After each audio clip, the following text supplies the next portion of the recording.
Aroldis Chapman's 105-mile-an-hour heater is the fastest pitch ever thrown.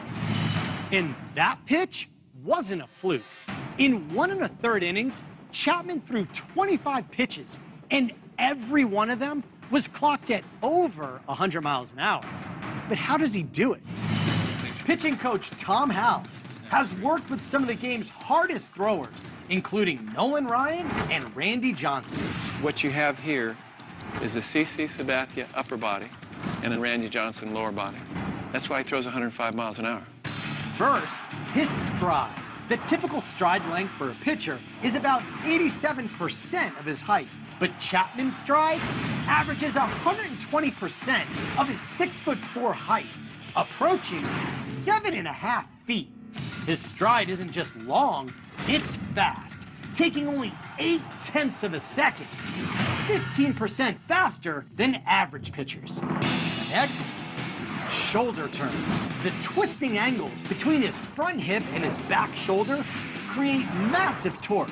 80% of velocity comes from hip and shoulder separation. Elite power pitchers like Randy Johnson create angles of 40 to 60 degrees, but Chapman's is close to 65 degrees. Next, delivery. The thing that separates him is a lot of pitchers could get to that, but how soon does it get to here?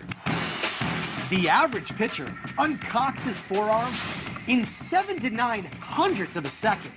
Chapman's arm fires in less than 4 hundredths of a second. Average pitchers release the ball directly over the front foot. Chapman's release point, up to 12 inches in front of his foot, amplifies the difficulty of hitting him. Not only does he throw hard, he throws close. 1 foot of distance is 3 miles an hour to the hitter's eyes. So not only on the real gun, 105, but you could almost add 3 more miles an hour to that. You may be looking at the hardest throwing individual that's ever been on this planet. And when you're trying to hit the planet's fastest pitcher, there's virtually no time to think. Facing a 90-mile-an-hour pitch, a batter has 9 hundredths of a second to decide whether or not to swing. But if Chapman unleashes a 105-mile-an-hour missile, that window shrinks by 66%. The batter must make his decision in only 3 hundredths of a second. For Sports Science on ESPN, I'm John Brankus.